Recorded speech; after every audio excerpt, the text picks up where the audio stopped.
Henry, the youngest son of William the Conqueror, entered the world around the year 1068. He was born not into comfort, but into a world forged by fire and ambition. His father, William, Duke of Normandy turned King of England, had crossed the English Channel only 2 years earlier, carving his dominion from the chaos of conquest. Henry's birthplace remains uncertain. Perhaps Selby in Yorkshire, perhaps the Norman heartlands across the Channel. But his destiny was clear. From birth, he stood in the long shadow of his father's sword and his brothers' crowns. Yet unlike them, Henry's greatest weapon would be his mind. Among William the Conqueror's children, Henry was the least expected to rule. His elder brothers already embodied their father's legacy. Robert Curthose, the impulsive and daring warrior destined to inherit Normandy, and William Rufus, proud and commanding, heir to England's throne. Henry, the fourth and youngest son, stood apart, not in strength, but in spirit. He had no vast estates, no armies sworn to his name. Yet from the first, his tutors recognized something rare, a sharpness of mind, a discipline of thought uncommon among princes. In the great halls of Normandy, where lords boasted of their conquests and priests preached submission, the young Henry listened quietly, observantly, storing every word. He understood early that to be overlooked was to be underestimated, and in that invisibility, he found power. The youngest son, the narrator's voice deepens, was a seed cast aside, but even a cast seed may grow deep roots. While his brothers reveled in tournaments and feasts, Henry was sent to study with clerics and monks, men who valued ink more than iron. He learned his letters at a time when even kings could barely sign their names. He mastered Latin, the language of law and learning, and delved into the writings of the ancients, Cicero, Seneca, Augustine. In monastery libraries lit only by tallow and faith, Henry's young fingers traced the parchment scrolls that held the wisdom of forgotten empires. He read of Roman emperors who ruled with justice and intellect, of philosophers who questioned the nature of power itself. This education was no idle pastime. It shaped the very marrow of his being. Henry came to see that knowledge was not the enemy of strength, but its foundation. Where others raised castles, he built a fortress in his mind. Monks recorded that the boy prince could recall the law of the church and the decrees of the empire with equal precision. They called him Beauclerc, the fine scholar, a name that would echo through history, a title that would follow him to the throne. In an age when kings sought dominion through blood, the narrator reflects, Henry sought it through wisdom. Henry's intellect set him apart, and not always favorably.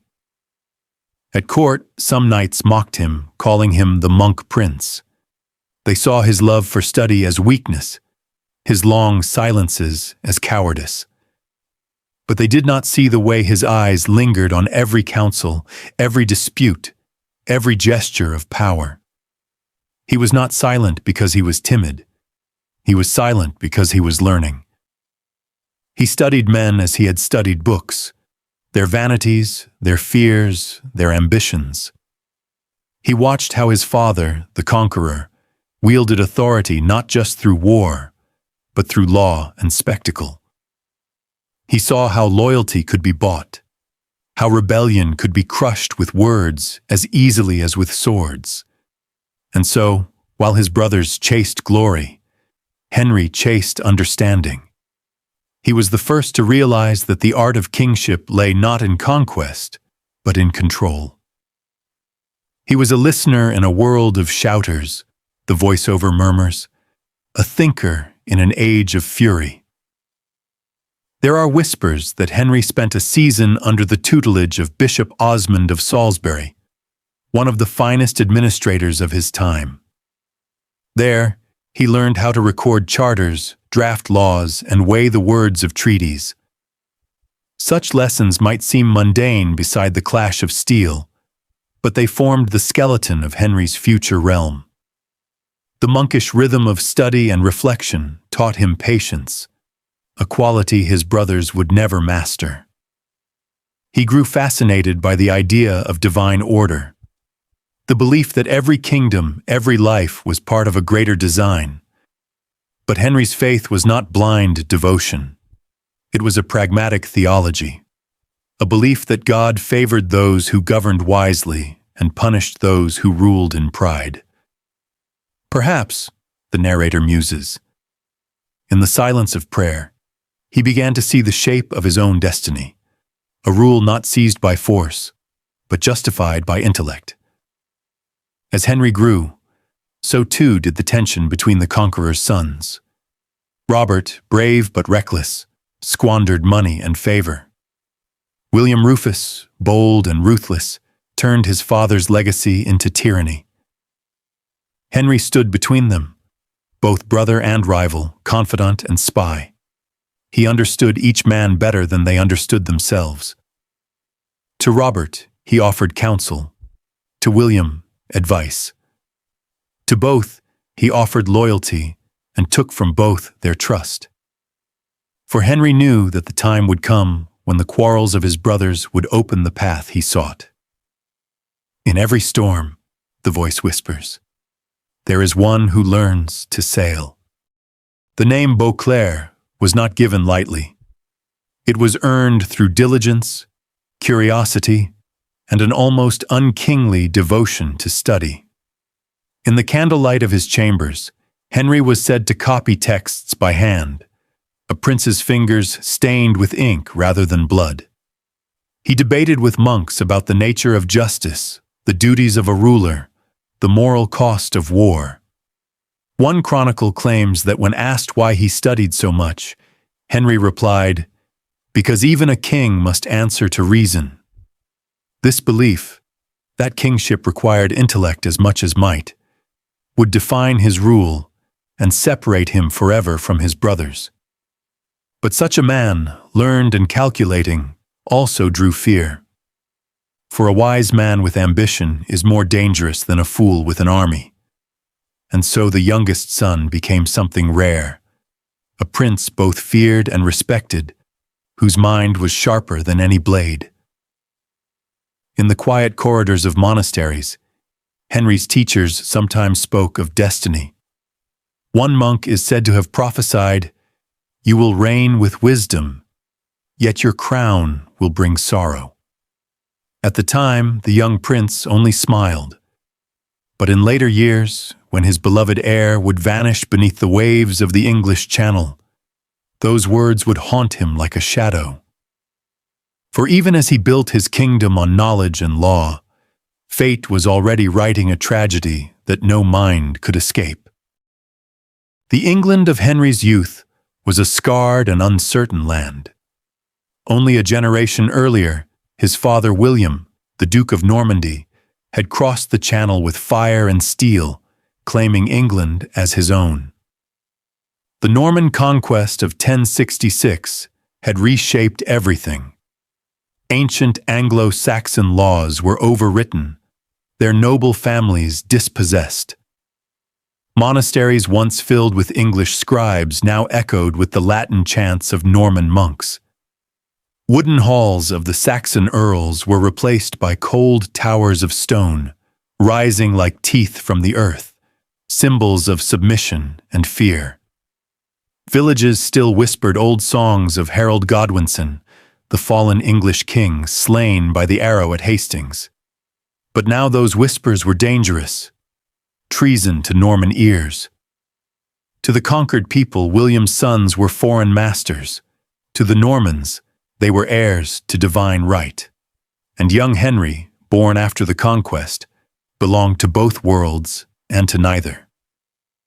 He was Norman by blood, the narration murmurs, but he was born upon soil still soaked in Saxon tears.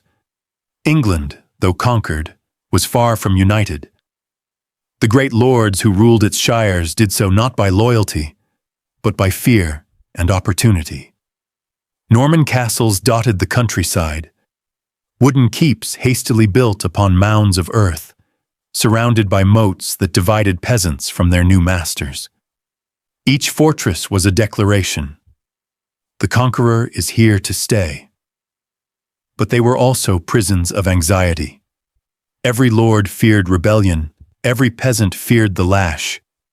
In the north, Anglo-Saxon resistance still simmered beneath the surface, their memory of freedom unbroken. In the west, the Welsh borderlands burned in endless skirmish, and in London, that uneasy jewel, merchants bowed to Norman rule even as they longed for the old ways. This was the England Henry inherited, a kingdom held together by iron and prayer, by ambition and blood. The land was conquered, the voice-over intones, but the hearts of men were not. The church, too, bore the marks of conquest. Under William's reign, it had been reshaped in the Norman image, disciplined, continental, loyal to Rome.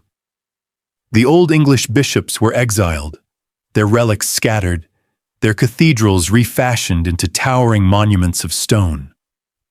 Henry's world was one of sacred upheaval. The faith of his fathers was no longer humble and local. It was grand, organized, and political.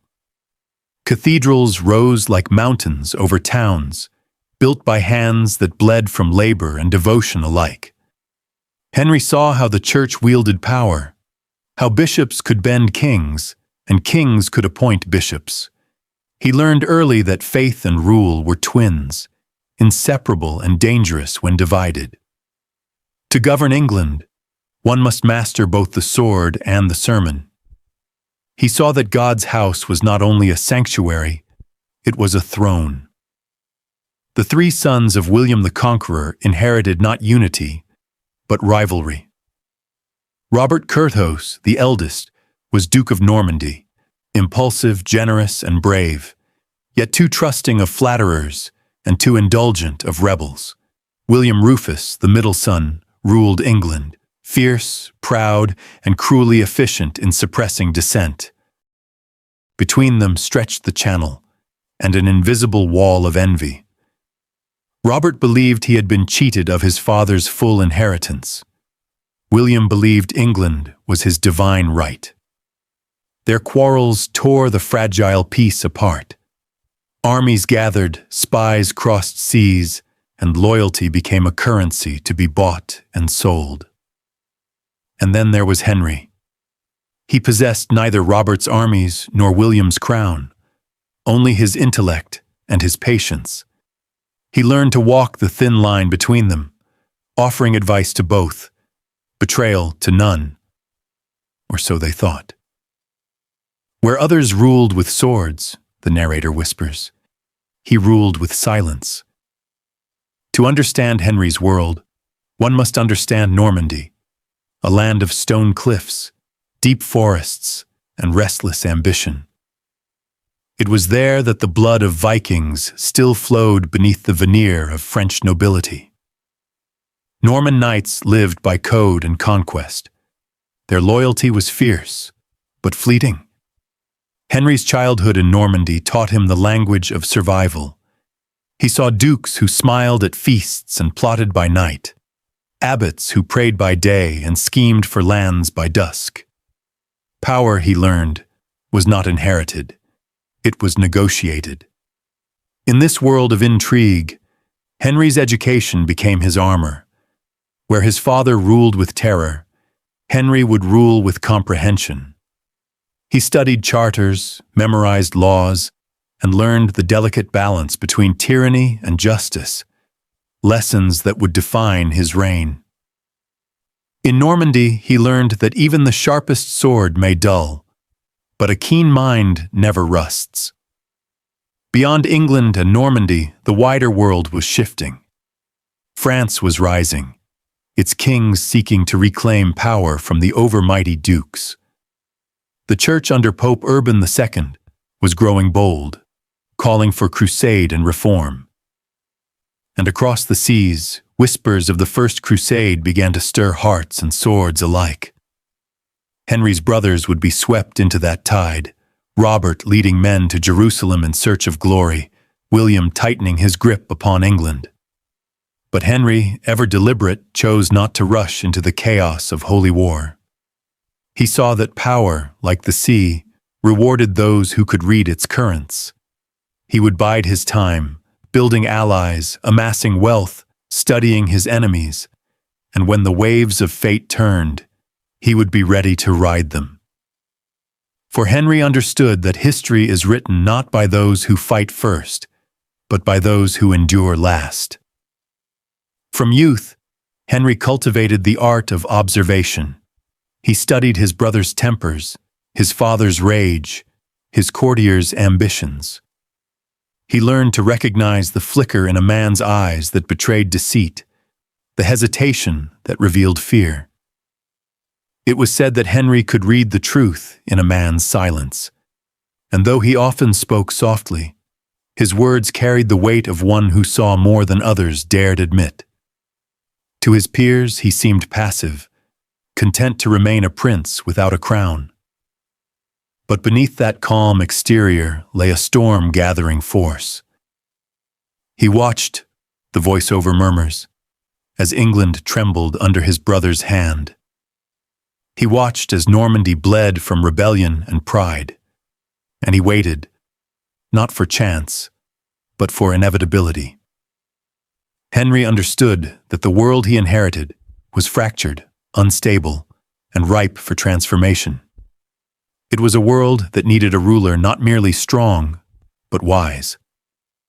And so, the narrator concludes, while his brothers spent their youth in folly and fury, Henry spent his in preparation. For he knew that when their flames burned out, his own would begin to rise. William the Conqueror's reign was a study in power, raw, unyielding, and absolute. He was a man forged in fire and war, whose very name inspired both fear and obedience. To the people of England, he was the hammer that reshaped their world. To his sons, he was the storm that defined their lives. Henry, the youngest of William's heirs, grew up in the long, cold shadow of that storm. While his brothers, Robert and William Rufus, sought to emulate their father's might, Henry chose a quieter path, one that led not to the battlefield first, but to the mind's sanctuary. Yet every lesson he learned began at his father's knee, amid the roar of power and the weight of blood. The court of William the Conqueror was no place for softness. It was a forge of wills, where barons plotted, priests schemed, and knights measured worth by the edge of their sword. Every glance held meaning. Every silence, danger. Young Henry stood apart, watching the tides of ambition rise and fall around him. He saw his father thunder across the great hall, his presence alone enough to silence 100 men. He heard the deep, commanding voice that made dukes tremble, the voice that built a kingdom from the bones of rebellion. But more than that, Henry saw the fear, the quiet terror that followed his father like a shadow. It was then that he began to understand. Fear could rule as surely as faith, and a wise ruler must know how to wield both. Henry's earliest education was not only of books, but of people. He learned to read faces long before he mastered Latin. He saw how his father rewarded loyalty with gold and titles, and how swiftly he punished betrayal with the sword. He watched his father's counsel with a scholar's eye. William's barons gathered around the throne, their armor gleaming in torchlight. Each man believed himself vital, each man replaceable. Henry studied how his father played them like pieces on a board, pitting one ambition against another, so that no alliance might grow too strong. From this, Henry drew his first law of kingship. A crown does not sit on the head of the strongest man, but on the man who best understands strength. Unlike Robert, whose heart burned with restless pride. Henry was patient. He spoke little, listened much. He noticed the pauses between words, the weight of a sigh, the tremor of hesitation in a knight's voice when he lied. These, too, were weapons, invisible ones, sharper than steel. In Rouen great hall, beneath tapestries of lions and angels, the boy watched his father dispense judgment. Disputes over land, titles, inheritance, all played out before him like a great living book. Each argument, each plea, was a line upon its page. When William raised his hand for silence, the world seemed to freeze. And in that stillness, Henry studied the anatomy of authority, how one gesture could end an argument, how one word could break a man's resolve. He began to realize that leadership was not chaos, but choreography. Every man moved by unseen design. Henry's tutors were priests, his companions knights. He walked the line between intellect and arms, learning the Psalms in Latin by candlelight, and the weight of a sword at dawn. Yet his heart inclined toward the former. He read histories of Rome, of emperors who rose through discipline and order. He admired Augustus, who turned chaos into empire, and Marcus Aurelius, who wrote wisdom between battles. In their words, Henry found reflections of his father's rule and warnings against his father's fury. Each page whispered that knowledge, unlike power, endured. Each book promised a throne no sword could win, the throne of the mind. To outsiders, the sons of the conqueror seemed destined to share their father's glory. But Henry saw the truth beneath the crowns. Robert Curthose, eldest and proud, dreamed of chivalry and the romance of war, yet lacked the discipline of rule. William Rufus, fierce and cunning, sought dominion over England with his father's iron heart, but without his vision. And Henry, the scholar prince, waited. He waited not out of fear, but out of foresight. He knew the world would turn again. He knew that empires, like storms, break upon the patience of stone. In private moments, when the court's noise faded and the torches burned low, Henry thought of the man his father truly was. William's power had built an empire, but it had also carved deep wounds in the hearts of his sons. He was both legend and warning. In his victory, he left them divided. In his example, he left them burdened. Henry's affection for his father was tempered by awe, fear, and understanding. He admired the conqueror's strength, but vowed to rule differently, to temper the sword with the mind, the decree with reason, the fear with faith. As the narration fades, the camera pans over Rouen Castle, under storm clouds. Thunder rolls as torchlight glows through narrow windows. A boy stands at the top of the keep, staring across the mist-shrouded lands of Normandy, the camera circling slowly around him. His face is calm, thoughtful. Below, the world of his father, harsh, ordered, unforgiving, continues without him. Soft strings rise as the voiceover concludes. Henry had learned the lessons of conquest not by the sword, but by silence. The boy who listened in the shadows would one day command from the light. In a world where the sword ruled and bloodline determined destiny, Henry Beauclerc, youngest son of William the Conqueror, sought mastery of something rarer than power. He sought mastery of understanding. While his brothers lived for the hunt and the battlefield, Henry turned inward. He walked among books as others walked among soldiers. In a candlelit world of ink and vellum, he began to build what would one day make him England's most complex monarch, a mind sharper than any blade his father ever forged. In his earliest years, Henry was sent to be educated by the Church, not merely as a token of piety, but as an investment in wisdom. His tutors were Benedictine monks, guardians of the last remnants of ancient learning. They taught him Latin, the key to scripture, to philosophy, and to the laws of Rome. But they taught him more than language. They taught him logic, balance, and restraint, virtues his father's empire lacked. In the flickering light of a monastery cell, young Henry's quill scratched endlessly against the page. He copied psalms, catalogued kings, and debated theology with men twice his age. And yet, beneath the calm surface of study, another lesson was taking shape.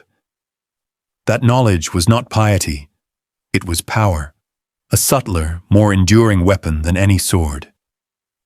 In those cold Norman halls, Henry discovered that words could command armies as surely as banners could. He began to study rhetoric, the art of persuasion, and the architecture of law. From the institutes of Justinian, he learned how the Romans bound an empire through reason, not just conquest. He devoured the writings of St. Augustine, who taught that earthly kingdoms rise and fall on the virtue of their rulers. Every phrase he memorized became a tool, every word a blade. And when he spoke, even as a boy, his words carried weight. Monks wrote in their chronicles that his speech was measured like the turning of a wheel, deliberate and precise, as if each syllable had been chosen to last for centuries. His voice, quiet yet commanding, would one day still rebellion and inspire loyalty. But for now, it was the sound of something rarer than kingship, understanding taking form. When Henry returned to his father's court, it was not as a warrior, but as something William barely understood, a thinker. His brothers mocked his books, calling him the monk prince. Yet their laughter faded when they saw how swiftly he could turn knowledge into advantage. In council meetings, Henry began to whisper observations, small corrections, subtle insights that impressed even hardened knights. He spoke of supply routes, taxation, the limits of a campaign's endurance. He knew that armies won not only by courage, but by numbers, timing, and hunger. While his brothers tested their strength in tournaments, Henry tested his mind in strategy. He would later be the first English king to systematically record royal decrees, to organize the exchequer, to rationalize governance. But all of that began here, in the watching, the thinking, the quiet. Henry began to gather around him men of letters, scholars, monks, and clerks who carried wisdom across generations. He invited them to speak of law, of history, of the natural world. He asked questions few princes dared ask. What makes a kingdom endure? What makes men loyal? What is justice when kings are flawed? He did not always like their answers, but he listened. And by listening, he learned the great secret of statecraft, that wisdom lies not in certainty, but in curiosity. Contemporary chroniclers noted that no king of his line loved scholars as Henry did. He filled his chambers with manuscripts, scrolls, and letters, calling his court a school for kingship. To him, the kingdom was not yet a possession. It was a problem to be solved. Henry's intellect became legendary even before his reign. Monks and nobles alike marveled at his capacity for recall. It was said he could recite the Psalms in order, quote from the Roman Code, and name the lineages of noble houses from memory. He had absorbed the world through language, and in doing so, reshaped how rulers would one day govern. But this gift had its cost. The same clarity that let him see patterns of law and history also showed him the flaws in the people around him. He saw greed in priests, vanity in lords, and weakness in his brothers. He grew wary, guarded, a mind that trusted only its own reason. Knowledge, in Henry's time, was a dangerous pursuit. For a prince to think too much was to question divine order. For a ruler to seek too deeply was to challenge the church itself. Some called him heretical for his fascination with reason over faith. Others whispered that he read forbidden texts, treatises on the movements of stars, on medicine, even on forbidden philosophy from the East. Whether truth or rumor, these tales gave him an aura of mystery, a king who knew more than he should, who saw more than he said. But Henry never denied it. He simply smiled and returned to his books, because he understood the unspoken rule of the age, that ignorance was obedience, and learning was rebellion. As years passed, Henry's learning became the cornerstone of his identity. He began to shape his destiny not as a warrior, but as an architect of order. He studied not only what made kingdoms rise, but why they fell. In histories of Babylon, of Rome, of Egypt, he found the same truth written again and again, that strength without wisdom breeds decay. That empire without understanding collapses into chaos. And so, before ever claiming a throne, Henry had already built one within himself, a kingdom of the mind, fortified by knowledge, discipline, and patience. This was his inheritance, greater than land or gold. And one day, when the tides of fortune turned against his brothers, that invisible kingdom would become real, and the scholar would become king. Henry lifts his gaze from the parchment and looks out a narrow window where dawn's first light breaks through. He had read the world before he ruled it, and in his mind, before his crown ever touched his brow, Henry had already become king. The empire of William the Conqueror, vast, proud, and unyielding, had been built by blood and brilliance. But no empire, no matter how mighty, can survive the ambitions of those destined to inherit it. When the old king lay dying in Rouen in the year 1087, the realm he had carved from chaos stood on the edge of fracture. The land waited, silent and trembling, for the division of its power, between three brothers bound not by love, but by rivalry. William's final days were a portrait of torment. The man who had crossed the sea and crowned himself King of England now lay broken by his own weight, his body swollen from wounds, his spirit ravaged by guilt. The priests who surrounded his bed whispered prayers, but even in agony, the dying king's mind was sharp. He knew what his sons were and what they would become. To Robert Curthose, his eldest, he gave Normandy, the ancestral heart of the family's power. To William Rufus, bold and brutal, he gave England, the jewel of his conquests. And to Henry, the youngest, the scholar, the thinker, he gave nothing but 5,000 pounds of silver. It was not an insult. It was a test. "Take this," the old king rasped.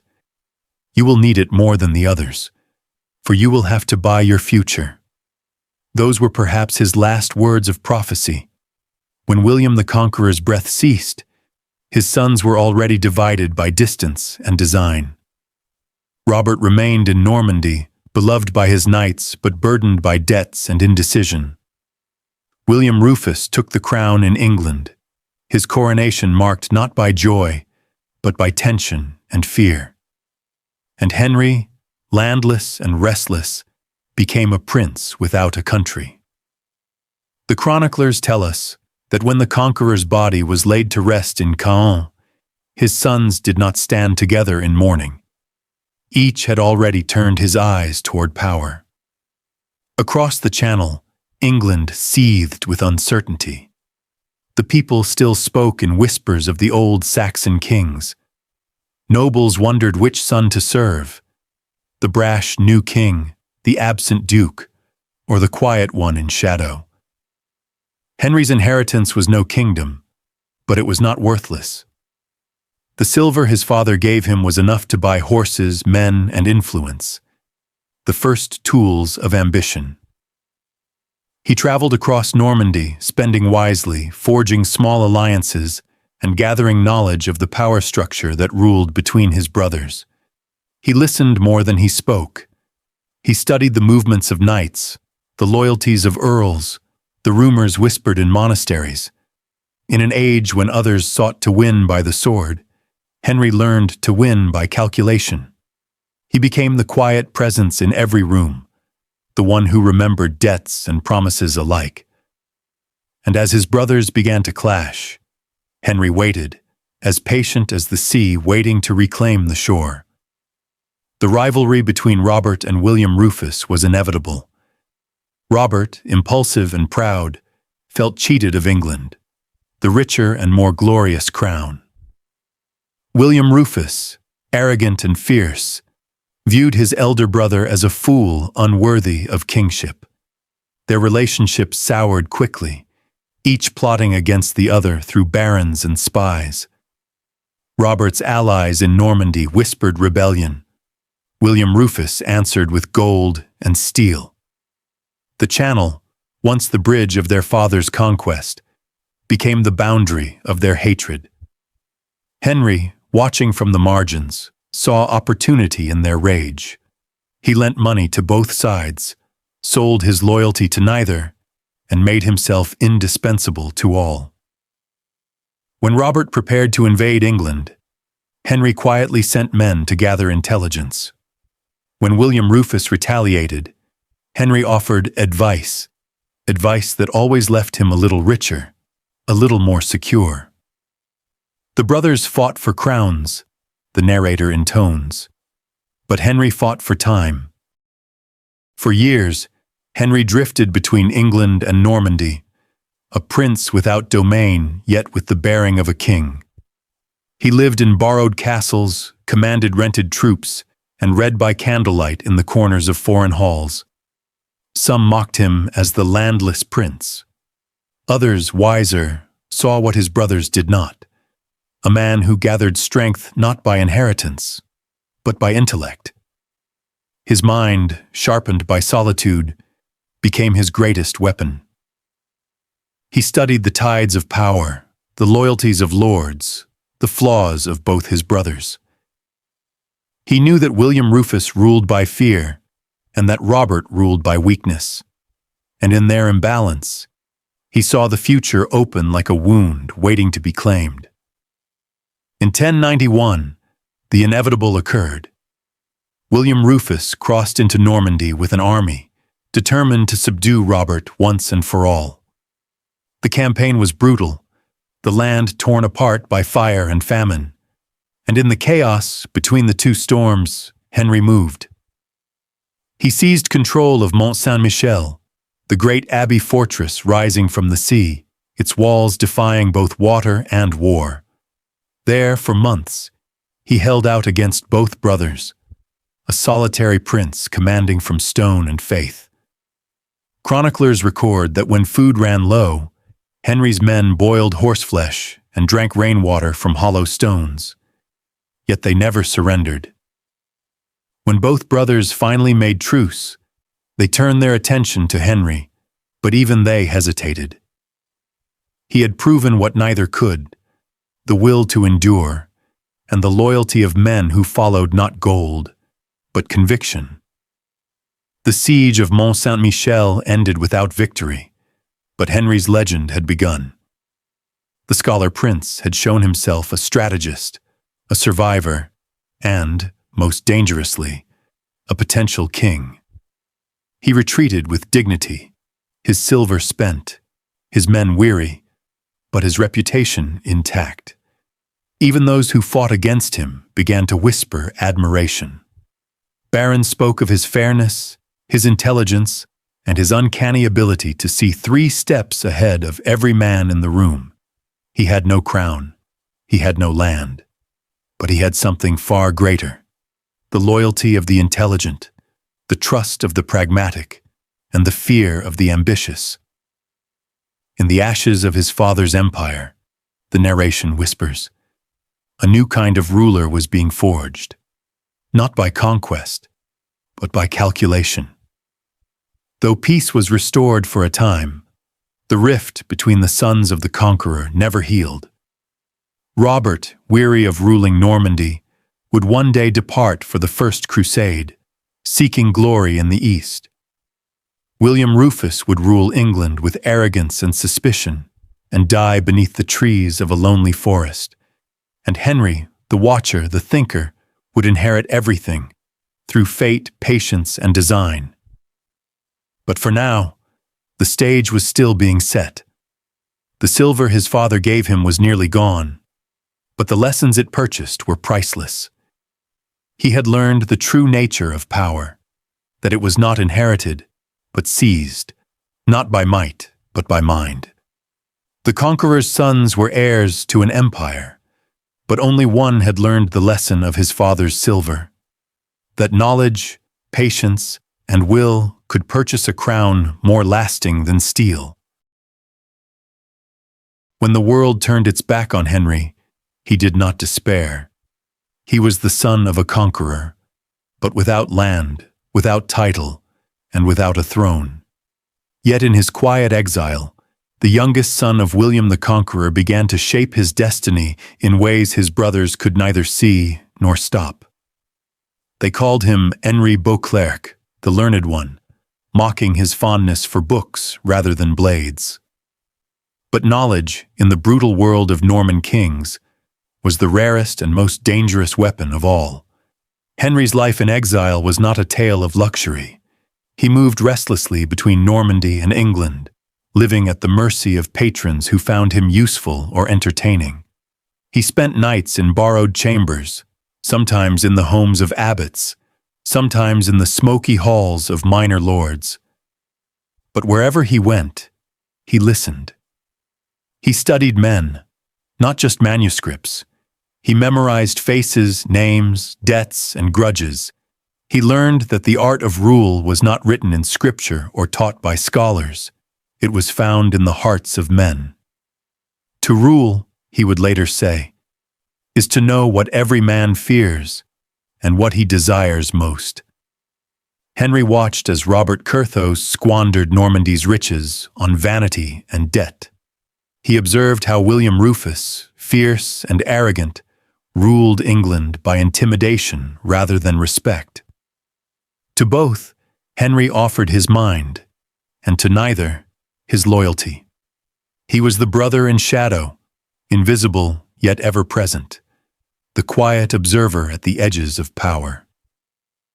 While soldiers clashed on muddy battlefields, Henry armed himself with something sharper than any sword: knowledge.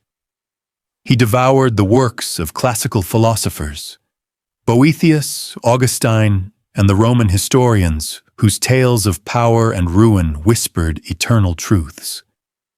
He studied law, learning the delicate machinery of governance. He learned Latin fluently, so that no clerk or monk could hide a secret in their language. He spoke to scholars, priests, and wandering monks, those who saw the kingdom not through banners and blood, but through ideas. Yet even as he read, Henry's mind was not lost in theory. He was a man who understood that words, like arrows, must be aimed carefully.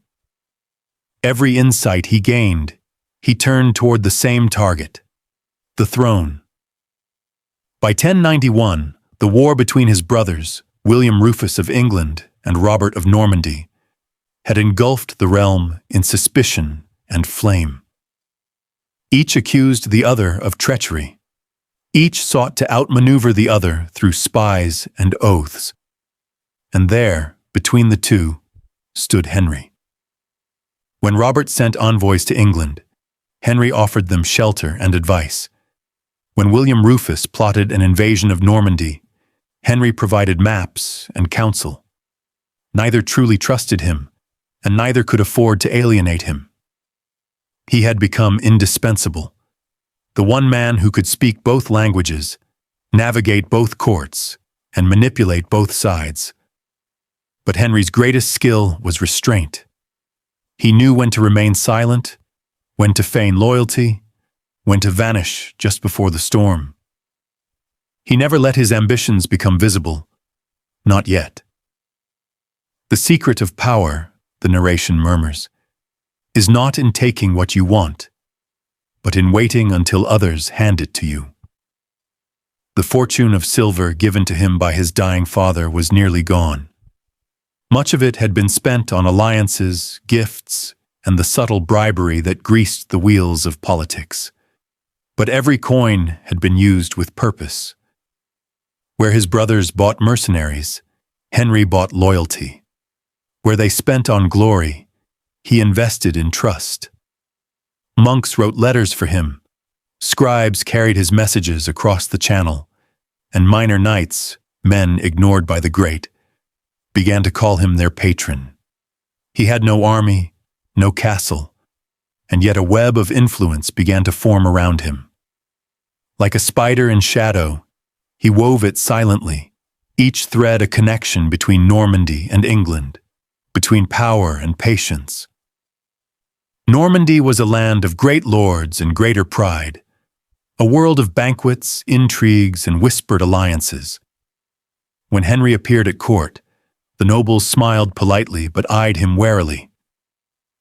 To them, he was the poor brother, clever perhaps, but powerless. They were wrong. Henry used their arrogance as armor. He laughed when they mocked his love of learning, bowed when they flaunted their titles, and smiled as they underestimated him. He was the quiet guest at every feast, the unseen listener at every negotiation. When tempers flared, he poured wine. When secrets were whispered, he was already near. By the time they realized how much he knew, it was too late.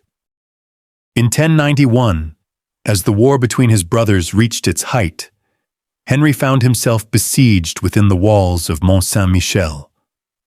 Alone, cornered, and starving, he endured months of siege, with only a handful of loyal men and dwindling supplies. The abbey, rising like a crown from the sea, became his fortress and his symbol. Trapped between the tides, he refused surrender. When food ran out, he ordered his men to boil horseflesh and drink rainwater. When morale waned, he read to them by candlelight, passages from the Psalms, from histories of ancient kings who triumphed through patience. Even the sea obeys the patient man, he told them.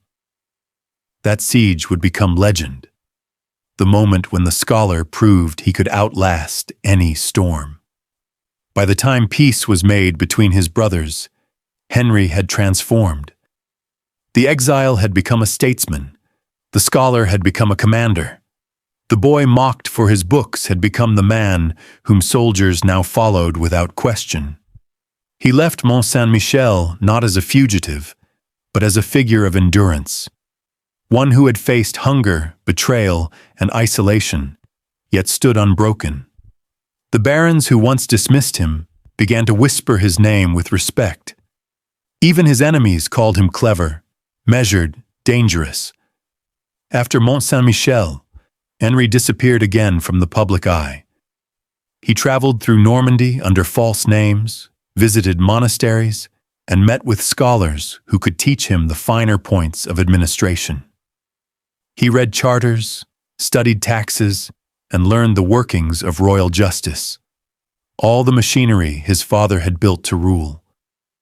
He understood something his brothers did not. To rule England was not just to hold its crown. It was to command its system, its priests, judges, and records, the invisible empire of law and loyalty. In this, Henry was already becoming the modern king, not a warrior, but a ruler who governed through intellect and structure. Years passed. His brothers grew older, complacent, and careless. Robert left Normandy for the Crusades, chasing glory in the East. William Rufus ruled England with arrogance and cruelty, alienating the church and his barons alike. And Henry waited. He did not plot an open rebellion or raise an army. He simply stood ready, prepared for the moment when fate, like a door long locked, would swing open. The crown, the voiceover whispers, does not always fall to the strongest hand. Sometimes it settles quietly upon the one who waits longest. And so Henry, the scholar, the exile, the landless prince, became the stillness at the heart of chaos. Each year of waiting added polish to his patience, wisdom to his will, and steel to his soul.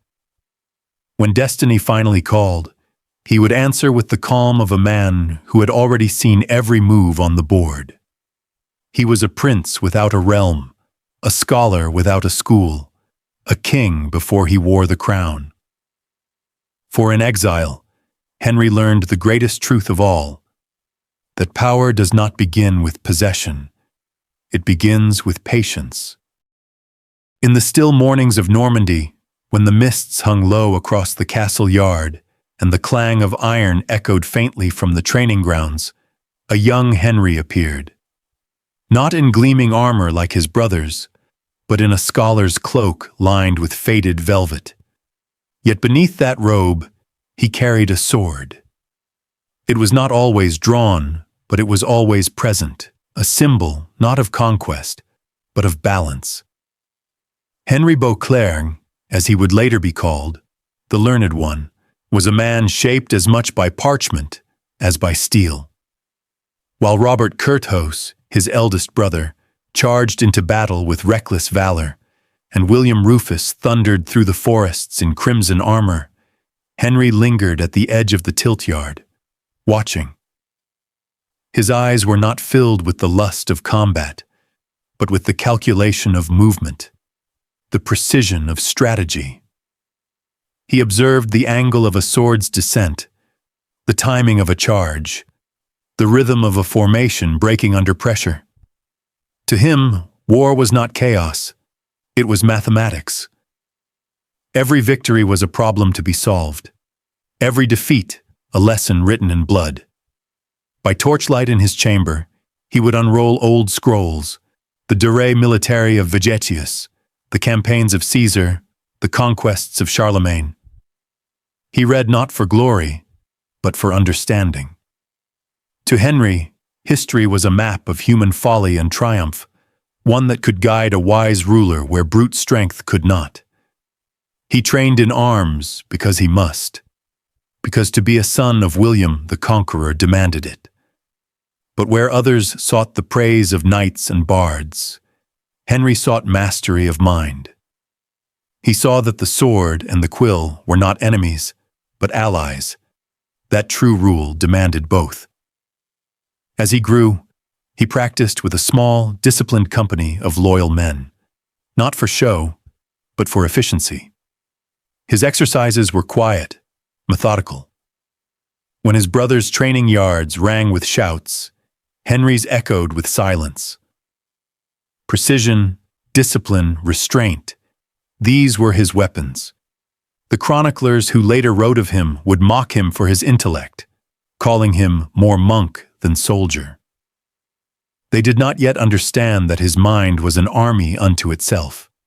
For Henry believed that kingdoms were not only conquered by the sword, they were held by law, secured by knowledge, and defended by wisdom. And so when his time came, when the chaos of his brothers' reigns gave way to his ascension, it was not the blade that made Henry powerful. It was the discipline he had forged in quiet, the patience learned from study, the foresight born from pages rather than battlefields. He would one day rule not merely through fear, but through structure. His reign would be marked by legal reform, the codifying of administration, the taming of noble ambitions. In every judgment, in every council, one could see the reflection of that scholar who once watched the sword fall in slow, deliberate arcs, measuring the weight of every strike. Henry Beauclerc learned early that a sword may win a kingdom, but only knowledge can keep it. The final years of the 11th century carried with them the weight of transition. The old world of conquest fading, and a new, fragile order emerging from its ashes. In this shifting landscape walked Henry Beauclerc, the youngest son of a conqueror, the least likely to wear a crown, yet the most prepared to rule. His brothers, Robert Curthose and William Rufus, divided their father's empire like wolves guarding the remnants of a feast. Normandy and England, twin realms bound by blood, but separated by ambition. Between them, Henry wandered, neither prince nor pauper, belonging to both worlds yet accepted by none. He lived not in palaces, but in borrowed halls, not among courtiers, but among scholars, monks, and forgotten knights. He listened more than he spoke. He studied more than he fought. And though his purse was often light, his mind grew heavy with knowledge, the kind that does not simply win battles, but defines destinies. In those wandering years, Henry came to know the abbeys and monasteries of Normandy more intimately than the courts of kings. He found solace in their quiet cloisters, the cool scent of stone corridors, and the flickering of candles against ancient texts. It was there, among whispers of prayer and the rustle of parchment, that he began to hear other voices, darker, prophetic ones. Some were men of faith, others of superstition, yet all spoke in riddles of fate, as if the future itself had already begun to unravel in their words. One aging monk, blind but wise, took Henry's hand within the monastery of Bec and spoke softly of a vision. "You shall wear the crown, Henry, the scholar's crown, bright and just. But beware the sea, my son, for from the waves shall rise your sorrow, and to the waves it shall return." Another, a hermit who lived upon the cliffs of Saint-Valery, claimed to see a silver vessel swallowed by the deep, a white flame extinguished beneath black water. Henry laughed at such things then, as any practical man might. His heart was anchored in reason, not omens, yet something in those words lingered, a faint chill in his blood whenever he looked toward the sea. Years later, those prophecies would echo through history, carried by the screams of men and the crash of waves against a doomed ship. But in these early years, they were merely shadows, seeds of tragedy yet to bloom. Henry was not yet king.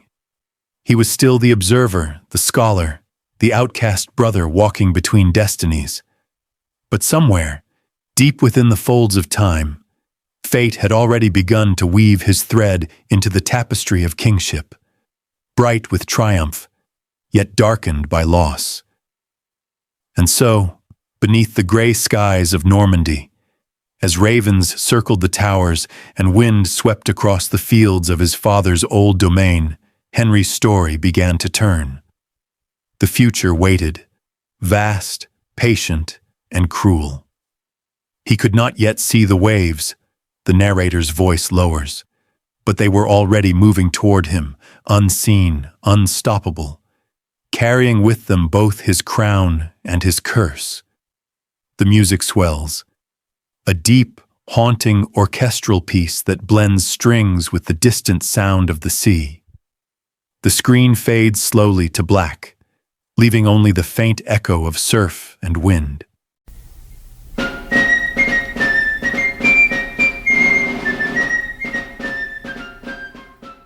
When William the Conqueror died in 1087, the empire he had built with blood and iron fractured into rival realms. To his eldest son, Robert Curthose, he left Normandy, a land of proud dukes and restless barons. To his second son, William Rufus, he gave England, a land rich in treasure, yet still uneasy beneath Norman rule. And to his youngest, Henry, he gave only silver, a small fortune, yes, but no land, no title, no power. It was a cruel inheritance for a son who possessed the sharpest mind of them all. Henry watched as his brothers divided the world. Robert, the dreamer, bold in speech but slow in judgment. William Rufus, the warrior, fierce in battle, reckless in rule. The two clashed like storm and flame, their father's legacy crumbling between them. In those early years, Henry was the observer, moving quietly through the chaos, gathering knowledge, allies, and patience. He learned that power did not always belong to those who shouted loudest or struck hardest. Sometimes it belonged to the man who waited. The realm itself trembled under the weight of divided rule. Normandy and England were meant to be one body, one vision. But now they were two beasts locked in a death struggle, each clawing at the other. Barons rebelled, castles burned, and across the Channel, whispers spread. The sons of the conqueror are devouring his crown. Henry saw opportunity where others saw despair. When rebellion flared in England against William Rufus, he offered quiet counsel and loyal service. When Robert faltered in Normandy, Henry lent him coin and learned his weaknesses. He moved between their courts like a chess master shifting pieces across two boards, and though no one yet saw it, every move brought him closer to the center, to the throne that neither brother truly deserved. Henry had learned from his father that conquest was not merely won with swords. It was maintained through understanding the hearts of men.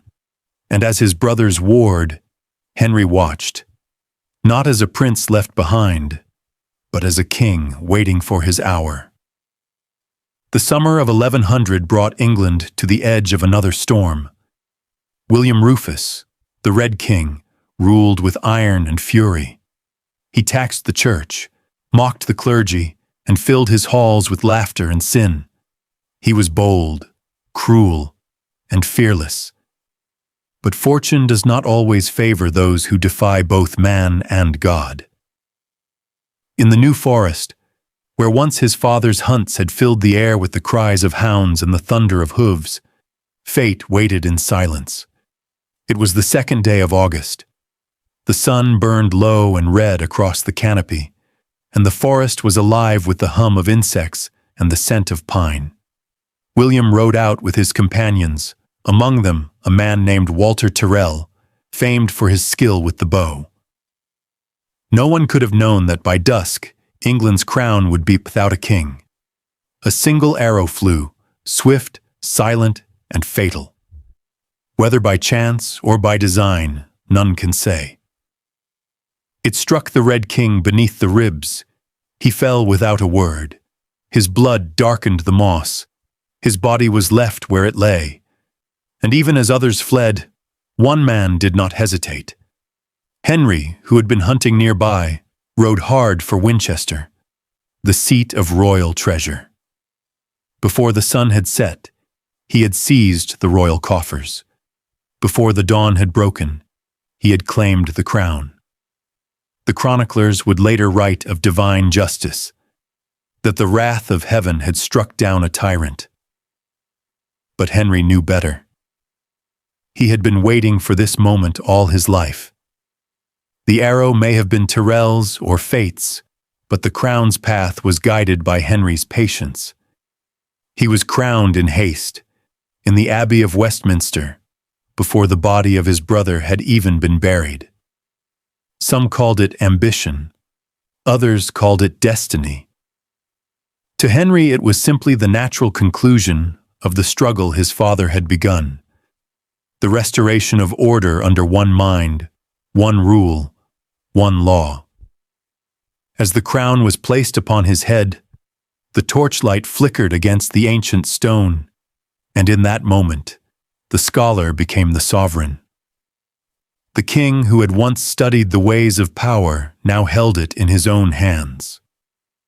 But power is never free, and though the Red King had fallen, his ghost would haunt Henry's reign in the form of enemies, rebellions, and one terrible loss yet to come. The first days of Henry's reign were not days of triumph, but of testing. Robert Curthose, still Duke of Normandy, heard of his brother's coronation and swore vengeance. The nobles, divided in loyalty, watched with cautious eyes. England, still weary from conquest, waited to see if the scholar king could rule with the strength of a soldier. Henry knew that words alone could not hold a crown. He needed legitimacy, and quickly. So he acted not with force, but with cunning. He restored lands unjustly seized by William Rufus, gaining the loyalty of barons who had once rebelled.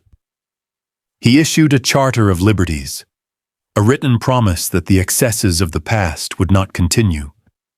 He wooed the church by recalling exiled bishops, bowing just enough to Rome to earn divine favor. And perhaps most strategically of all, he married Matilda of Scotland, a descendant of the old Anglo-Saxon royal line. With that single union, he bound the conquered and the conquerors together. Norman steel joined with Saxon blood, and England began to heal beneath his crown. But beyond the Channel, Robert still plotted. He returned from crusade bathed in glory, his banners bright with the cross of Jerusalem. He demanded his inheritance, and Henry refused. In 1101, the brothers met in arms. Robert landed on English shores with an army, his sails white against the gray sky. Yet Henry, ever the strategist, met him not with battle, but with negotiation. He offered peace, a treaty that allowed both to rule their realms. It was a truce of convenience, not of trust. For Henry knew that mercy was often the sharpest sword.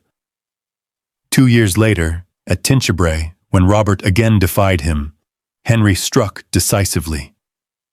The scholar king revealed the tactician beneath. His forces crushed Robert's army, his brother was taken captive, and Normandy once more fell under the crown of England. It was said that as Robert was led away in chains, Henry stood silent, not triumphant, but contemplative. Perhaps he saw not victory, but warning. For the crown had come to him through blood and betrayal, and it would one day cost him far more. The struggle for the crown was over, but the struggle to keep it had only begun.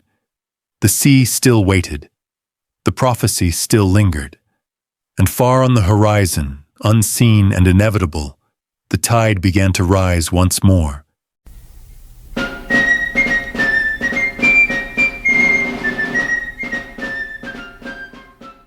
The year was 1100, and England held its breath.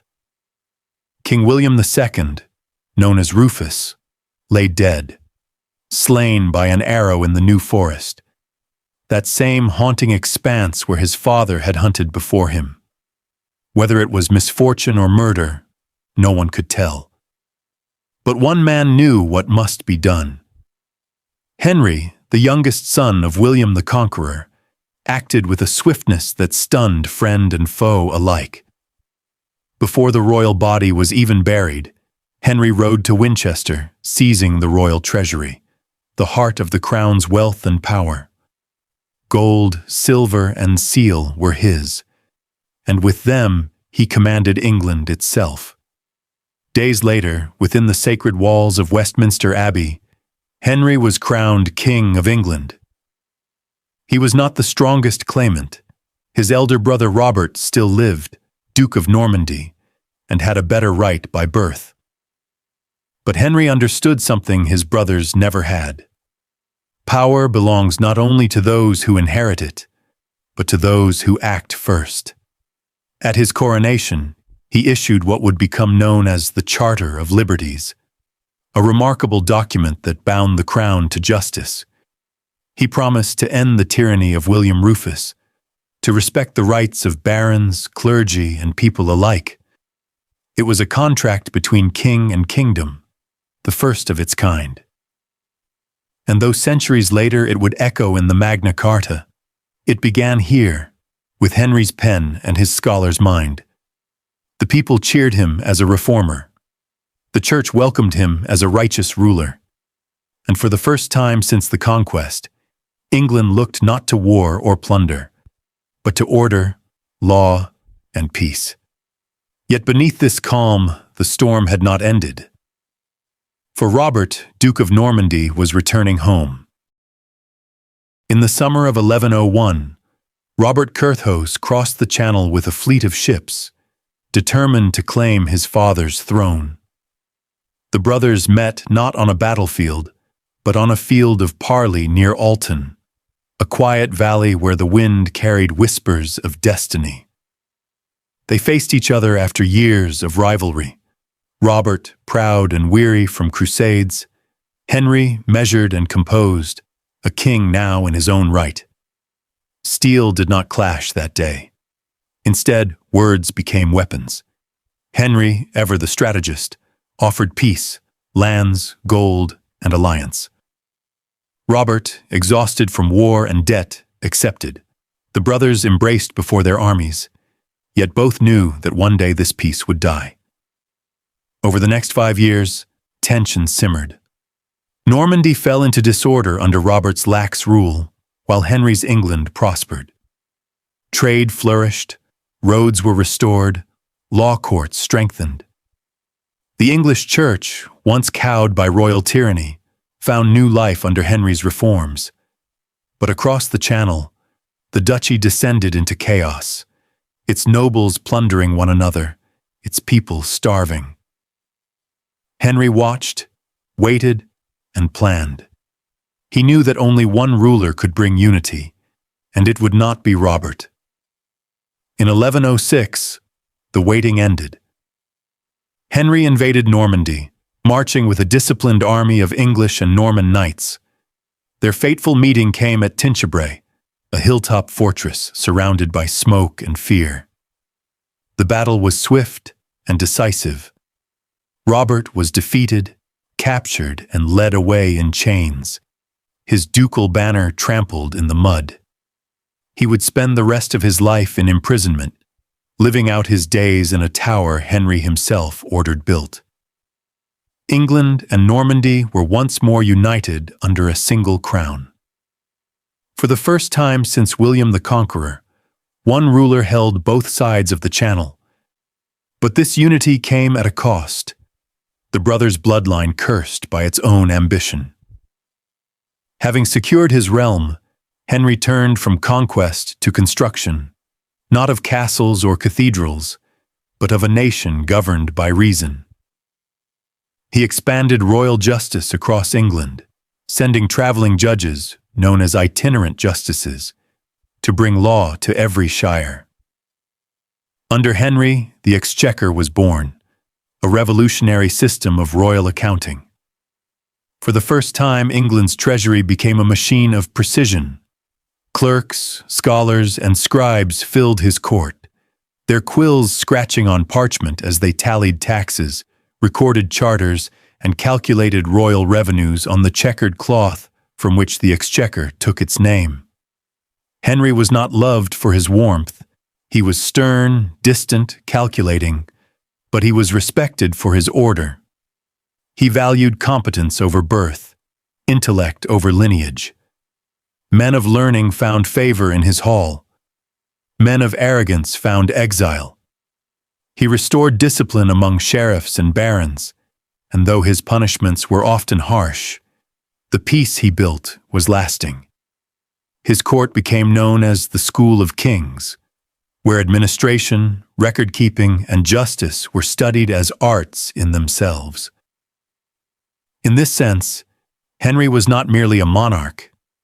He was the architect of English governance, a ruler who believed that knowledge was the truest weapon of kingship. And yet, for all his reform and order, shadows gathered still. The crown rested secure upon his brow, but the question of succession, that ancient curse of kings, began to whisper through the corridors of power. Henry's greatest joy was his son, William Adelin, born of his beloved wife, Matilda of Scotland. Through Matilda, Henry united Norman and Saxon blood, healing old wounds between conqueror and conquered. The English rejoiced at the sight of their young prince, bright, confident, and educated in his father's image. Henry devoted his later years to shaping this heir, not only as a warrior, but as a thinker. William was sent to Normandy to rule as regent, to learn diplomacy, command, and faith.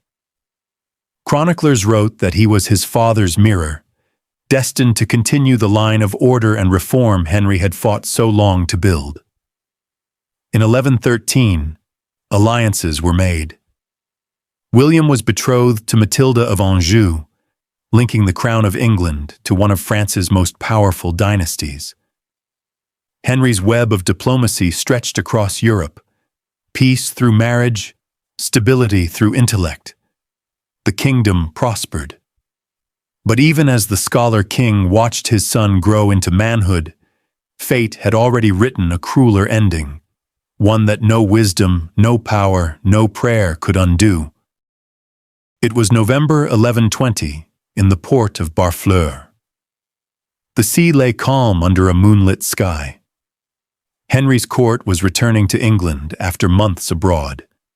Among them sailed his beloved heir, William Adelin, and over 300 nobles, the pride of the Norman aristocracy. They boarded the finest vessel in the fleet, the White Ship, commanded by Thomas Fitzstephen, son of the same captain who had once carried William the Conqueror. Wine flowed freely, laughter echoed across the harbor, and the young nobles boasted that they would overtake the king's ship and reach England first. But as the tide turned and night deepened, their revelry became their ruin. The ship struck a hidden rock not far from shore. Its hull tore open. The sea rushed in. Screams filled the darkness. The icy waters of the Channel swallowed the heirs of England one by one. William Adelin was among them. A sailor tried to save him, pulling him toward a lifeboat. But when the prince heard his sister's cries behind him, he turned back.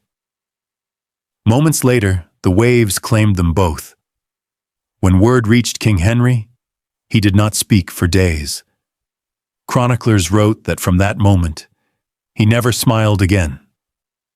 The tragedy of the White Ship marked the end of hope, the breaking of Henry's legacy.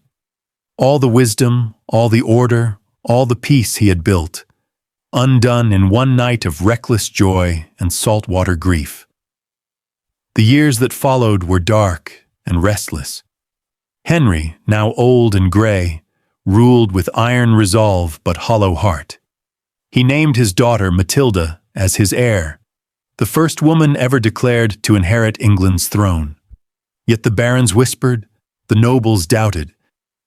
They had followed a scholar king, but would they follow a queen? The seeds of future war, the anarchy, were sown here, in the silence after the storm. Henry I, the scholar king, who had once brought reason to a realm of swords, ended his reign not in triumph, but in solitude. Still, history would remember him not for his grief, but for his vision. The king who believed that knowledge could tame power, and that justice could outlast blood.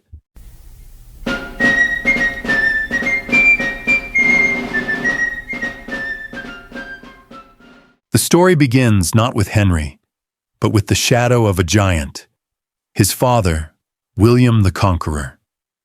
Born of scandal in Normandy, a duke's bastard son, William rose from obscurity to reshape the fate of England forever. In 1066, beneath the grey skies of Hastings, the clash of steel and ambition crowned him king.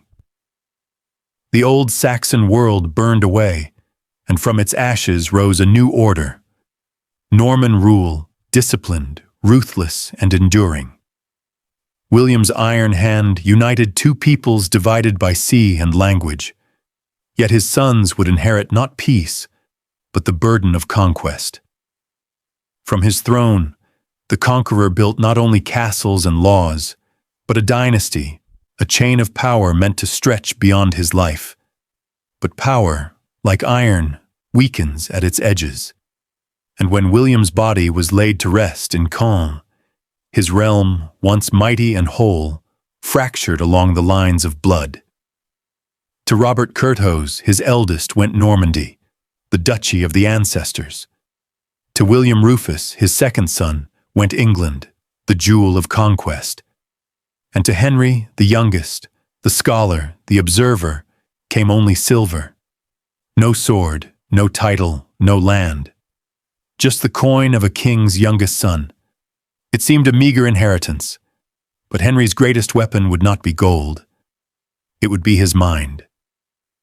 Even in his youth, Henry studied the order of things, how kings ruled, how men obeyed, how faith bound the soul to the crown. His tutors called him Clerkly Henry, mocking his intellect as weakness, but those who looked closer saw something more, a stillness behind the eyes, a patience that could wait for the right moment to strike. For the son of the conqueror knew this truth: when empires fall, the wisest man becomes king. In the years that followed their father's death, the three sons of William turned on one another. The empire that had been forged by conquest now tore itself apart in civil strife and betrayal. Robert, the eldest, was brave and generous, but undisciplined. He was a knight of romance, not a ruler of nations. He gave land for flattery, pardon for deceit, and freedom for the price of a smile. His nobles plundered Normandy while he laughed in their company, never seeing the rot spreading beneath his feet. William Rufus, by contrast, was fire and fury, arrogant, cunning, and relentless. He ruled England with a mailed fist, taxing the church, defying the pope, and bending the barons to his will.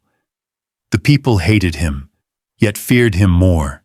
He was his father's son in iron, if not in wisdom. Between these two forces stood Henry, the silent observer, the snake between lions. He studied their quarrels, learned their habits, watched their tempers. When Robert demanded gold, Henry lent it at a price. When William Rufus punished rebellion, Henry offered mercy and gained friends. He was never the loudest voice, but always the last one heard. Then, in 1088, rebellion shook England. Nobles loyal to Robert rose against William Rufus, seeking to place the Duke upon the English throne. Henry, with the cunning of a chess master, backed neither side until victory was certain. He pledged fealty to William, lending him just enough silver and soldiers to secure the crown. And when the dust settled, both brothers owed him. Henry, the landless son, had learned to rule without a crown. For a time, Henry sought peace, purchasing lands in the Cotentin Peninsula, the rugged coast of western Normandy. But Robert, jealous of his brother's rising influence, turned on him. Henry was besieged in his own castles, forced to surrender, and banished from Normandy altogether. He wandered the land as a fugitive prince, sleeping in monasteries, eating with peasants, and studying the governance of abbeys and towns. It was in exile that he found his purpose. Among the cloisters and the quiet, Henry came to believe that knowledge could outlast power, that the mind could bind what swords divided. He studied Latin texts on justice, administration, and natural law, the seeds of what would later become the English common law. When he returned to the courts of his brothers, he was no longer a dependent youth. He was a strategist, patient, cold, and precise. He knew that kingdoms were not won on the battlefield alone. They were won in moments of weakness, and the moment he waited for would come, as all things do, from tragedy. It was the summer of 1100, when the forests of Hampshire whispered with fate. King William Rufus, fierce and feared, went hunting in the New Forest, a place haunted by curses and old bones. His father had felled trees there.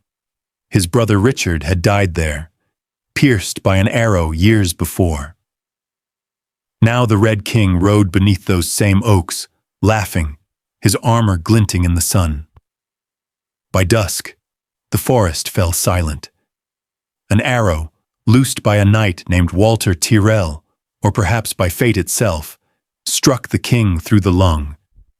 He fell where he stood, his lifeblood staining the moss. No priest was called, no prayer was spoken. William Rufus died as he had lived, swiftly and violently, and before the sun had fully set, Henry seized the moment. He galloped to Winchester, claimed the royal treasury, and declared himself King of England. He moved with the precision of a man who had rehearsed this day in his mind for years. 2 days later, in Westminster Abbey, Henry was crowned. He swore to rule justly, to reform the abuses of his brother's reign, to uphold the laws of his father.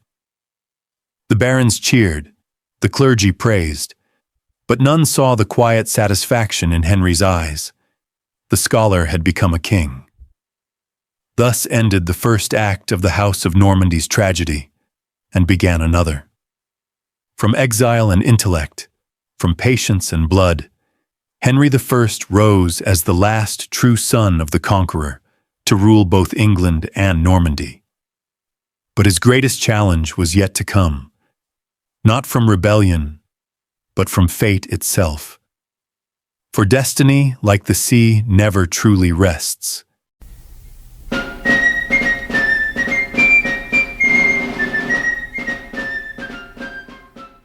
The reign of Henry I was unlike that of any ruler before him. Where his father, William the Conqueror, had ruled through conquest, and his brother, William Rufus, through fear, Henry sought to rule through reason. Educated and literate, rare qualities among kings of his age, Henry believed that knowledge was the truest form of power. He spent his nights by the glow of a flickering candle, poring over charters and laws, not to expand his dominion by sword, but to strengthen it through structure. He was a king who read and wrote Latin, who understood the ancient codes of justice from Rome and the holy decrees of the Church. To his nobles, this seemed unusual, even unsettling. To them, a king should lead armies, not arguments. But Henry saw further. He envisioned a realm bound by law, not chaos, by record, not rumor. Under his careful hand, England began to transform from a conquered territory into a unified kingdom of governance. His court became the center of administration, filled with clerks, scribes, and scholars. The royal seal became a symbol of authority more powerful than any sword. It was during this age that Henry issued the Charter of Liberties, a document that limited the king's own power, promising justice and restraint where tyranny had reigned. Centuries later, it would echo in the Magna Carta, a testament to Henry's far-seeing mind. He was, in every sense, a ruler who sought to govern through intellect, not the clamor of armies, but the calm of ink upon parchment. Henry I understood that a kingdom could not stand on ideals alone. It required an engine, a mechanism through which his vision could function. Thus, he built what would become the backbone of English governance, a bureaucracy both efficient and ruthless. He established the Exchequer, a treasury system that transformed the management of royal finances. Here, clerks used a checkered cloth, the scaccarium, to calculate income and expenditure. Every penny, every land grant, every tax was accounted for. Nothing escaped the king's notice. The pipe rolls, meticulous records of royal revenue, began under his reign, the oldest continuous government records in Europe. To Henry, order was power, and the written word its vessel. He also reformed the royal justice system, dispatching judges on royal circuits to enforce law throughout the land. These itinerant justices carried the king's authority across counties, ensuring that even the most distant baron felt the weight of the crown. Yet Henry's system was not merely practical, it was psychological. By centralizing administration, he weakened the independence of his nobles. Power no longer belonged to those who wielded swords, but to those who held pen and seal. And so, the scholar king reshaped England into a kingdom that answered not to strength, but to structure, a model that would outlast his dynasty and echo across centuries of governance. But even the most enlightened ruler cannot govern without shadow. For all his learning and law, Henry was not gentle. His justice was sharp and unrelenting, a reflection of both intellect and vengeance. Those who defied his laws faced swift and terrible punishment. Thieves lost their hands, traitors their lives. Henry's reforms did not soften the crown, they disciplined it. To his subjects, his justice seemed both divine and dreadful. He crushed rebellion without hesitation. When nobles conspired against him, their castles were seized, their lands forfeited, their heirs reduced to nothing. Yet even in cruelty, Henry claimed a purpose: to preserve the peace of the realm. Under his reign, England experienced a rare stability, no small miracle in an age of turmoil. Trade flourished, coinage stabilized, and learning began to stir once again in monasteries and schools. The people called him the Lion of Justice, a title both admiring and fearful. Still, beneath the peace lay tension, a quiet unease that no law could erase. For all his mastery of governance, Henry could not govern fate itself. The machinery of the state was strong, but it was built upon a fragile foundation: the survival of a single heir. And as history would soon reveal, the law cannot protect a king from loss.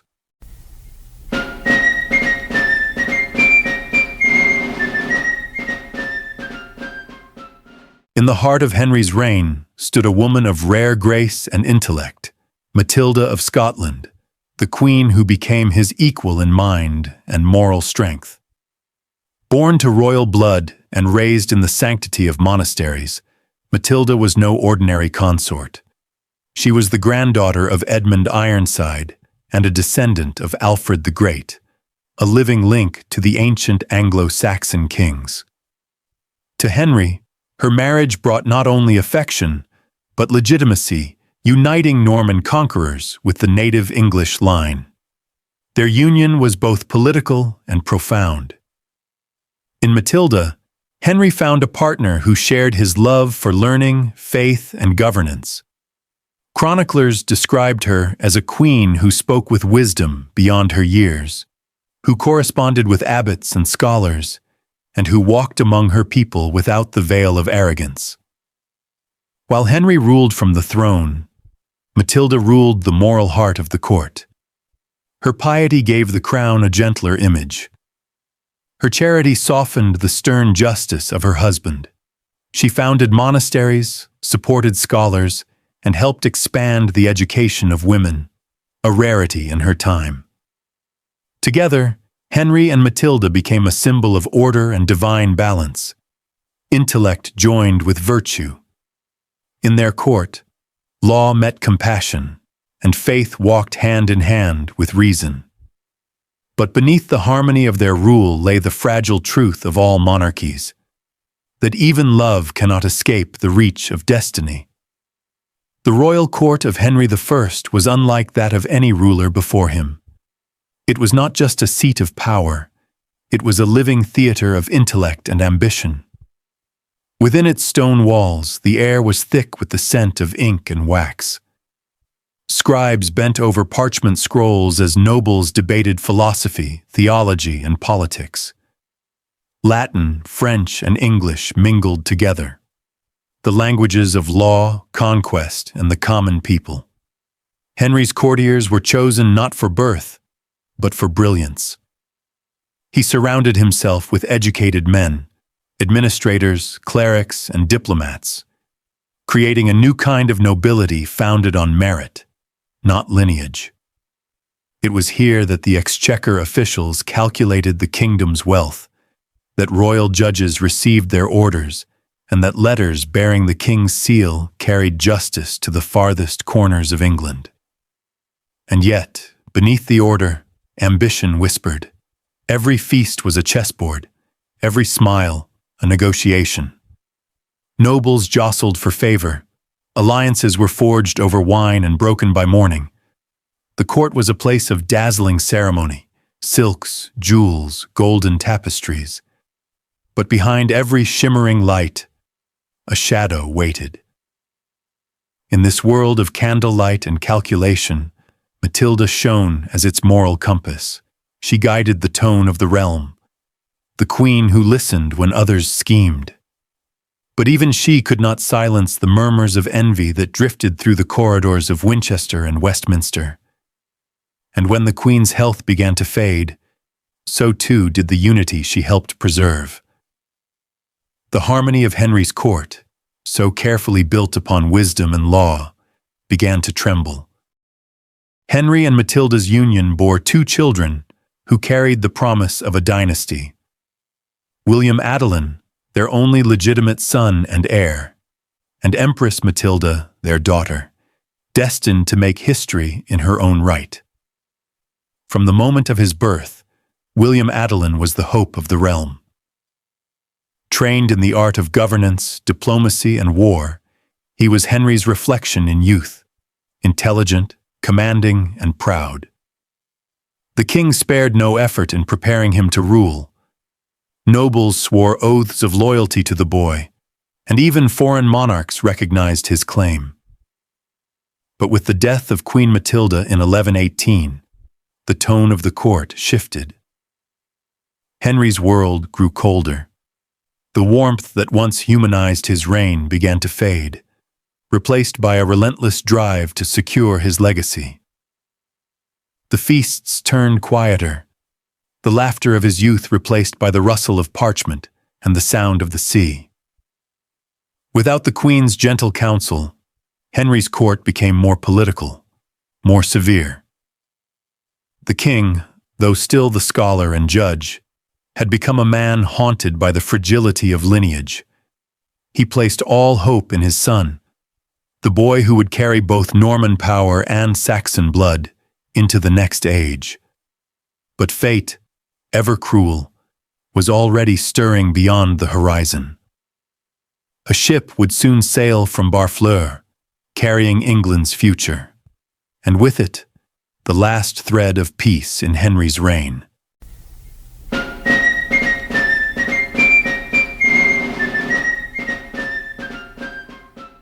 The summer of 1120 began with joy and festivity.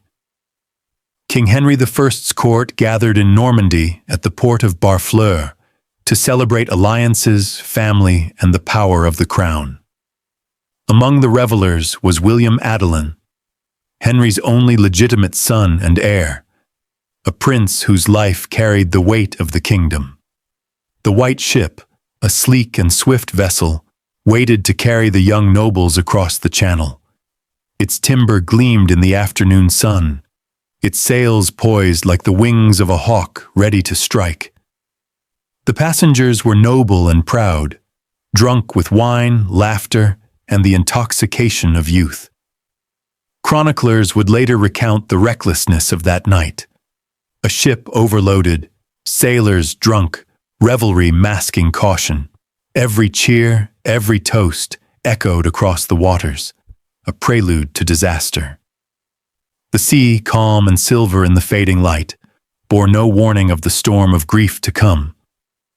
Henry, though far on the shore, could not foresee the calamity. His son, confident in the vessel's speed and the skill of its crew, laughed and boasted, oblivious to the fate that lay beneath the waves. The White Ship departed with haste, carrying the promise of the dynasty, leaving behind the warmth and laughter of a court now shadowed by fate. As night fell, the ship's speed became its enemy. The crew, intoxicated and careless, steered recklessly through the narrow waters of the English Channel. The wine-soaked laughter grew louder, mingling with the cries of the wind and the slap of waves against the hull. Then, in the darkness, disaster struck. The white ship collided with a hidden rock near the coast, tearing its timbers apart. Panic spread like wildfire.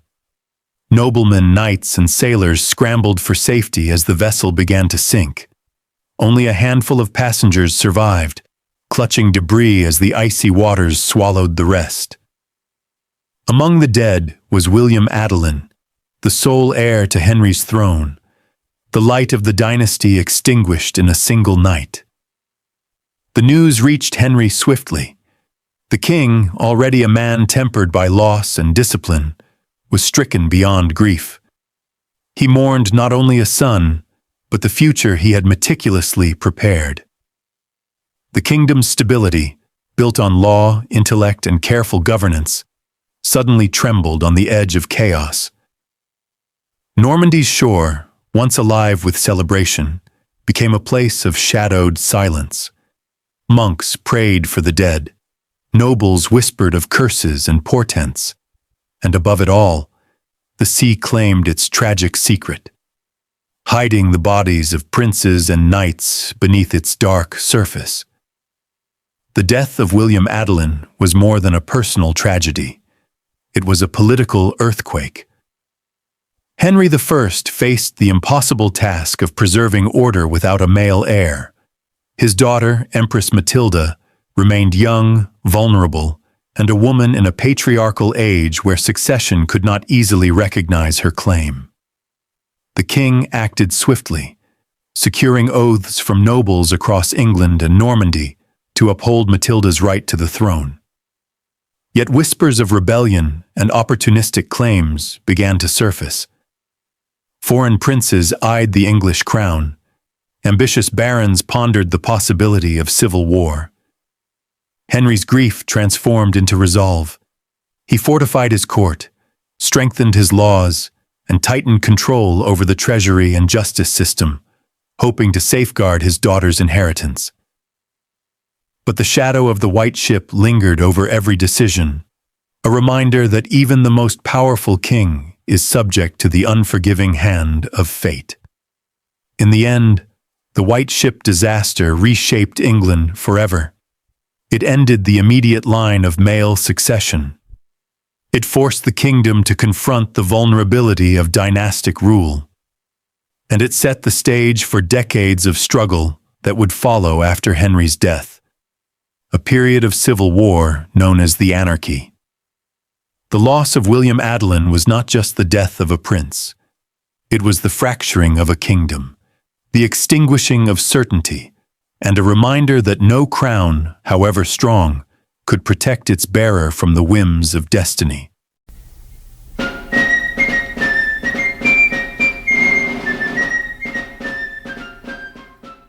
The death of William Adelin struck Henry I like a thunderbolt. The king, who had built his reign on intellect, law, and order, suddenly faced the immeasurable power of loss. His only legitimate son, the heir to his carefully crafted dynasty, had been swallowed by the cold waters of the English Channel, leaving behind a kingdom unprepared for the uncertainty that now threatened it. Henry's grief was both private and public.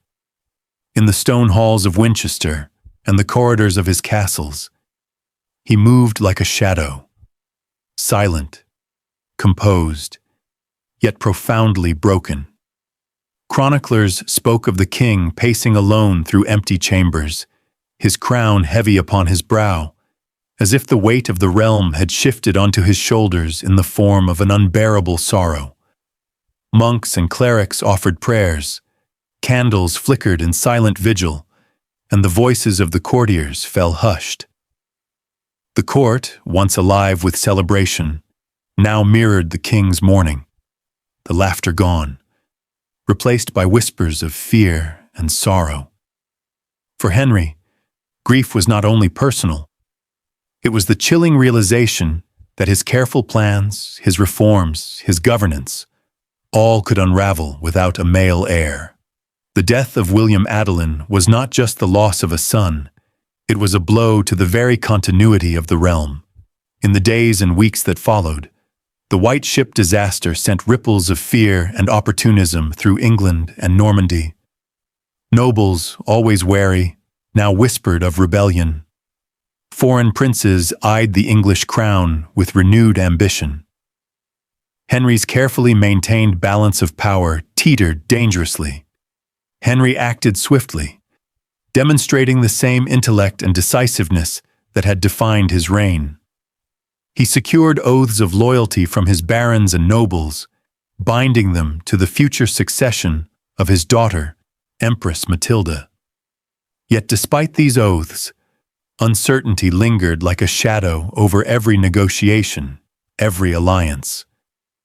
The kingdom's machinery of law and governance, so carefully refined under Henry's watch, became the bulwark against chaos. Judges traveled the counties to reaffirm loyalty, taxes and revenues were meticulously accounted for, and the exchequer became more than a treasury. It became a tool of political stability, a reminder that the crown still held absolute authority. Even so, fear simmered beneath the surface. England, though outwardly orderly, was now vulnerable. A kingdom ruled through intellect and law could withstand much, but it could not withstand the gales of ambition and uncertainty that now threatened to tear it apart. Henry's solution was both bold and unprecedented. He placed his hopes entirely in his daughter, Empress Matilda, recognizing her as the legitimate heir. In a time when female succession was rare and often contested, this decision was both revolutionary and necessary. He trained her in governance, diplomacy, and the subtleties of rulership, preparing her for the future he could no longer take for granted. At the same time, he strengthened royal administration, ensuring that every noble, sheriff, and official understood that loyalty to Matilda was loyalty to the crown itself. Yet even the most meticulous preparation could not erase the looming specter of civil war. The loss of William Adelin left a vacuum that opportunists were already eyeing. Henry's grief, though private, fueled a relentless determination. He would preserve the dynasty at all costs, even if it meant bending traditions, enforcing law with unmatched rigor, and preparing for the battles of the future. In the shadow of grief, a new England was being shaped, one governed not only by intellect and law, but also by the tenacity of a father determined to secure his legacy. The White Ship had taken the air, but Henry would not allow it to take the kingdom. Thus, the shadow of grief became a forge for action. Henry I, the Scholar King, faced the unforgiving intersection of loss and responsibility. His personal sorrow intertwined with political necessity, and the choices he made in this dark hour would shape the fate of England for decades to come. The death of William Adelin was not the end of Henry's story. It was the crucible through which the future of the monarchy would be tested, a story of intellect, resilience, and the haunting hand of fate.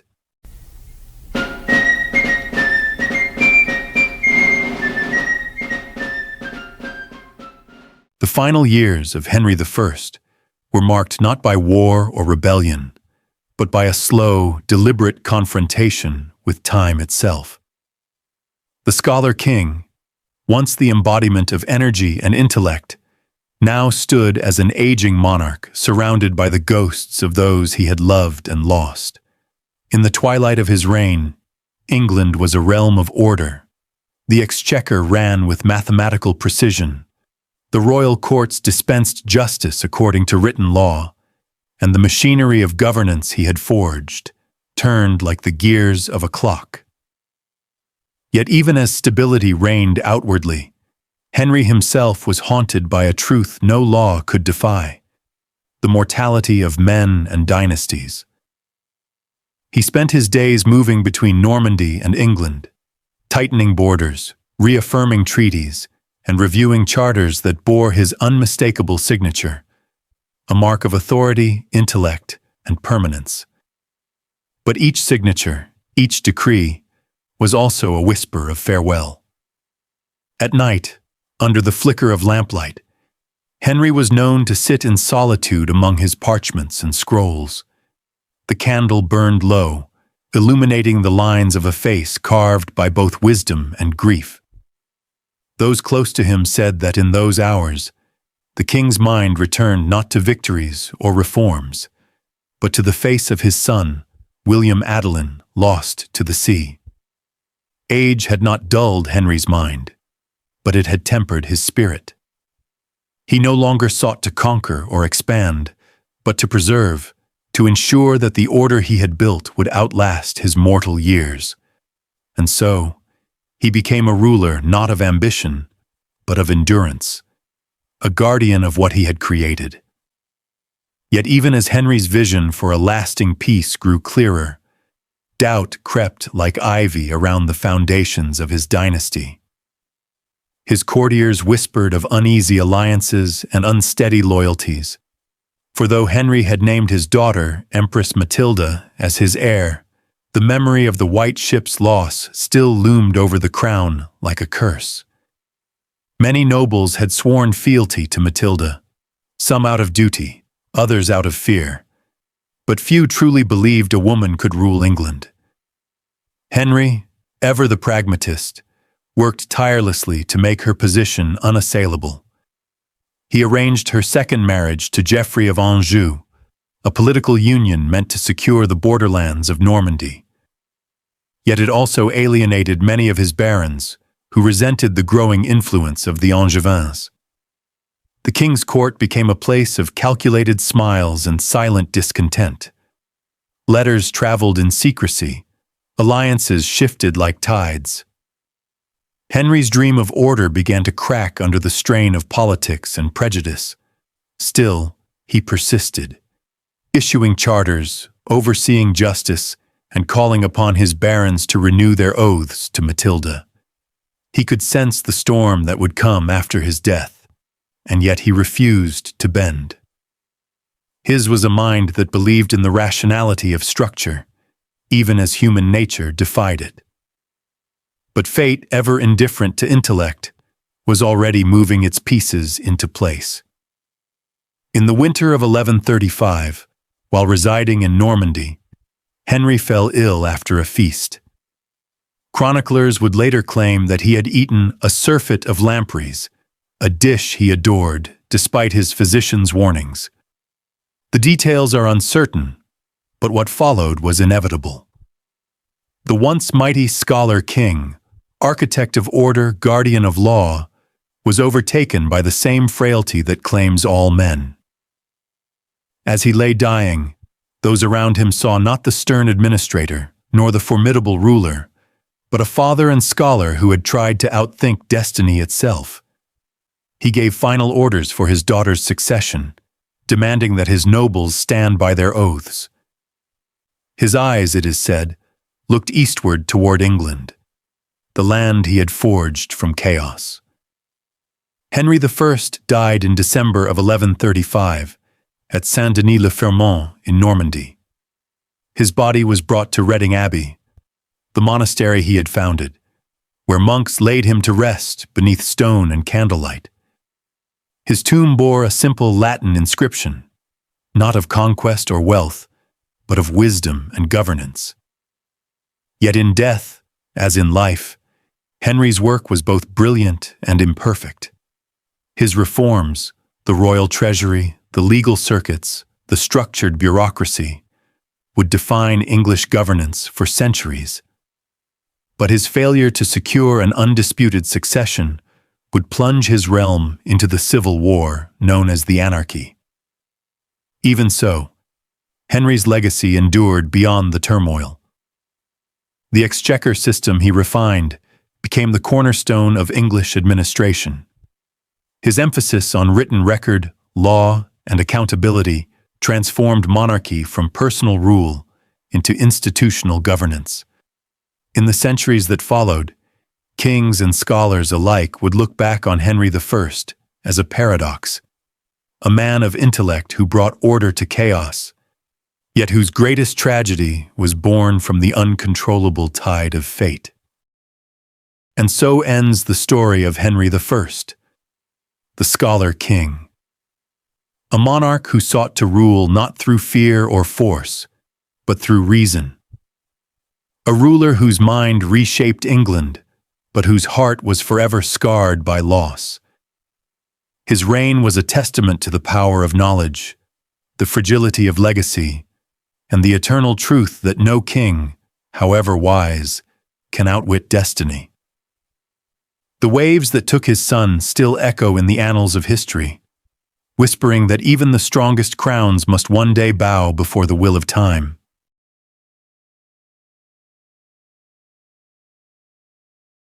Subscribe for more untold history.